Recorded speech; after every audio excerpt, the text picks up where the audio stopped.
ثم استوى علی العرش، اس کے بعد اللہ تعالیٰ نے عرش پر استوا فرمایا جیسا کہ اس کی شان کے لائق ہے. ما لکم من دونہ من ولی ولا شفیع، اس اللہ کے علاوہ نہ تو کوئی تمہارا حقیقی مددگار ہے اور نہ ہی کوئی شفاعت کرنے والا. افلا تتذکرون، کیا اب بھی تم نصیحت حاصل نہیں کرتے؟ حقیقی دوست، حقیقی پشت پناہ، حقیقی مشکل کشا صرف اللہ ہے، اور حقیقی شفیع بھی وہی ہے. اس کے اذن کے بغیر کوئی شفاعت بھی نہیں کر سکتا، اور اس کے اذن کے بغیر کوئی کسی کی مدد بھی نہیں کر سکتا.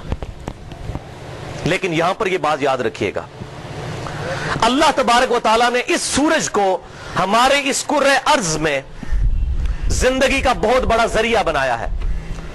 یہ ساری دنیا کا نظام سورج کی وجہ سے چل رہا ہے. سورج کی وجہ سے ہی پودے فوٹو سنتھسس کے ذریعے اپنی خوراک تیار کرتے ہیں، ضیائی تالیف کے ذریعے. ان پودوں کو جانور کھاتے ہیں، جانوروں کو ہم کھاتے ہیں. گندم بھی اسی سورج کی روشنی کی وجہ سے تیار ہوتی ہے. پوری دنیا کا جو فوڈ سرکل ہے، چاہے حیوانات ہوں، چاہے انسان ہوں، اور چاہے نباتات ہوں، سورج کی وجہ سے چل رہا ہے. سورج کی وجہ سے ہی سمندروں کا پانی ایویپوریٹ ہوتا ہے، بخارات بن کر اڑتا ہے، اور وہ پھر گلیشیئرز کی فارم میں پہاڑوں پر سٹور ہوتا ہے. اس کا ذکر بھی قرآن پاک میں اللہ تعالیٰ نے فرمایا کہ تم اتنے پانی کو سٹور نہیں کر سکتے تھے. یہ اللہ تبارک و تعالیٰ نے دیکھو سورۃ الحجر کے اندر کہ ہم نے کیسے یہ بڑے بڑے گلیشیئرز، اتنے بڑے سٹوریج ٹینک بنا دیے ہیں جن پہ پانی سٹور ہوتا ہے. پھر اسی سورج کی روشنی سے وہ پانی پگھلتا ہے، اور پھر دریاؤں کی شکل میں، اور زمین کے اندر بھی دریا چلتے ہیں، زمین کے اوپر بھی دریا چلتے ہیں. اور یہ پانی، یہ سارا لائف سائیکل پانی کے اوپر ڈیپینڈنٹ ہے. اس سب کے پیچھے کیا ہے؟ سورج. سورج کی وجہ سے ہی ہوائیں زمین پر چلتی ہیں، سورج کی وجہ سے ہی موسم تبدیل ہوتے ہیں. تو سب سے بڑا مشکل کشا تو پھر سورج ہے، کوئی شک ہی نہیں. لیکن بھائیو، مسئلہ مشکل کشائی کا نہیں ہے. مسئلہ یہ ہے کہ مشکل کشا چاہے کوئی بھی ہو، اس کو پکارنا شرک ہے. اگر میں کہوں گا المدد یا سورج میری مدد فرما، تو میں مشرک ہو جاؤں گا. سورج سب سے بڑا مشکل کشا ہے، لیکن اس کو پکار نہیں سکتا.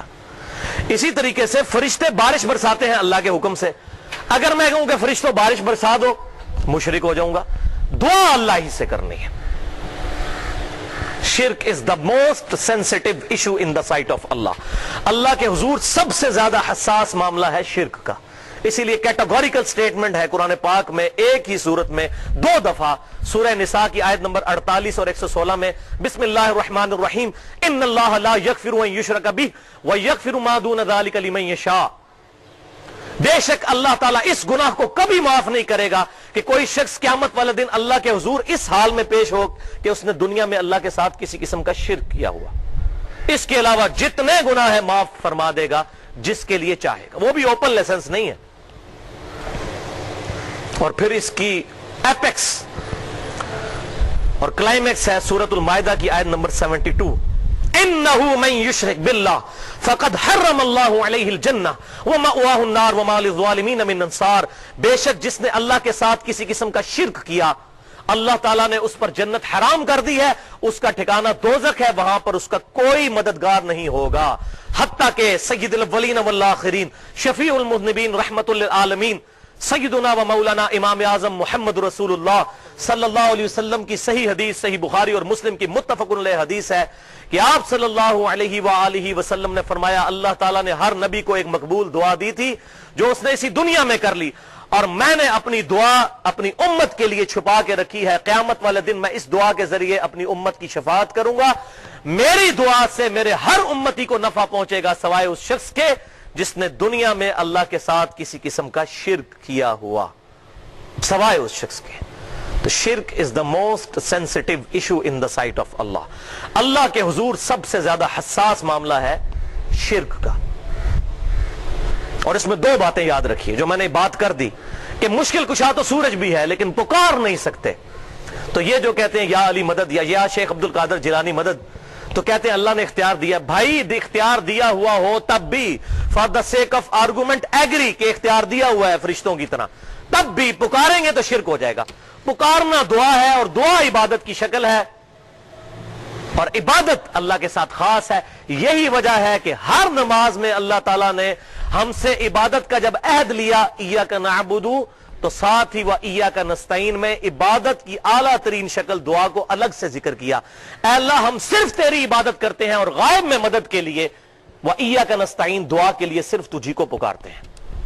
اپروپریٹ ٹرانسلیشن ہے ایاک نستعین کی، غائب میں مدد کے لیے پکارنا. ظاہری اسباب تو آپ اختیار کر سکتے ہیں، قرآن میں حکم ہے وَتَعَاوَنُوا عَلَى الْبِرِّ وَالتَّقْوَى وَلَا تَعَاوَنُوا عَلَى الْإِثْمِ وَالْعُدْوَانِ، نیکی اور پرہیزگاری کے کاموں میں ایک دوسرے کی مدد کرو، برائی میں نہ کرو.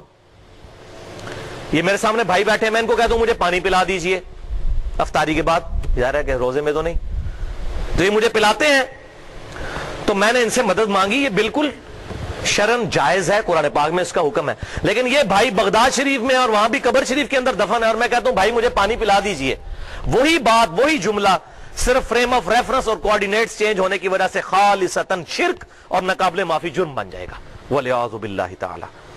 تو عبادت کی ساری شکلیں، چاہے نماز، روزہ، حج، زکوٰۃ، قربانی، نظر نیاز، یہ اللہ کے ساتھ خاص ایاک نعبد، اور اسی کے ساتھ ہے وَإِيَّاكَ نَسْتَعِينُ، اور صرف تجھی سے مدد مانگیں گے، غائب میں مدد کے لیے صرف تجھی کو پکاریں گے. آج محل نہیں، ورنہ اس میں میں نے پونے 2 گھنٹے کی گفتگو کی ہے. ہماری ویب سائٹ اہل سنت پاک.com پر، ہمارے یوٹیوب کے چینل 720085 کے تھرو وہ اپلوڈ ہے. مسئلہ نمبر 3 کے نام سے دعا صرف اللہ ہی سے.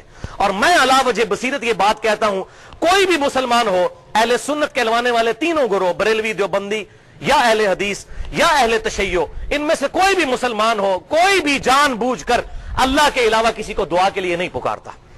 کسی سے بھی پوچھے وہ کہیں گے دعا اللہ ہی سے مانگنی چاہیے. لیکن بیچاروں کو غلطی لگ گئی ہے کہ وہ یا علی مدد کو سمجھتے ہیں شاید ہم وسیلہ اور توسل کر رہے ہیں. اس کی بھی کچھ صحیح شکلیں بھی ہیں اور کچھ غلط بھی. اس پہ بھی میں نے الگ سے لیکچر دیا ہے 1.5 گھنٹے کا، مسئلہ نمبر 43، وسیلہ اور توسل کے صحیح احکام و مسائل. لیکن سیدنا علی کی گستاخی ہے ان کو دعا میں پکارنا. مولا علی رضی اللہ تعالیٰ عنہ نمازوں میں اللہ کو پکارا کرتے تھے. ہم بھی مولا علی کو نہیں پکاریں گے بلکہ اللہ کو. اور مولا کا مطلب دلی محبوب، جو جامعہ ترمذی میں حدیث متواترہ ہے، من کنت مولا فہذا علی مولا، جس کا دلی محبوب میں ہوں اس کا دلی محبوب علی ہونے چاہیے. ہم اپنے علماء کو بھی کہتے ہیں مولا، بلکہ قرآن پاک میں تو سورہ تحریم کی 4 نمبر آیت میں ہے کہ اے نبی کی بیویوں ہمارے پیغمبر کے ساتھ اچھا سلوک کرو، بے شک ان کا مولا تو ہے اللہ، اور جبریل اور فرشتے اور تمام مومنین رسول اللہ کے مولا ہیں. مشکل کشا نہیں، ان کے دلی محبوب، وہ دلی محبت رکھتے ہیں ان سے. لہذا مولا کا لفظ قرآن میں فرشتوں، صحابہ اور نبی صلی اللہ علیہ وسلم کے لیے اور اللہ تعالیٰ کے لیے بھی آیا. ہاں مولا کا جو وہ معنی ہے مشکل کشا، وہ اللہ تعالیٰ کے ساتھ خاص ہے.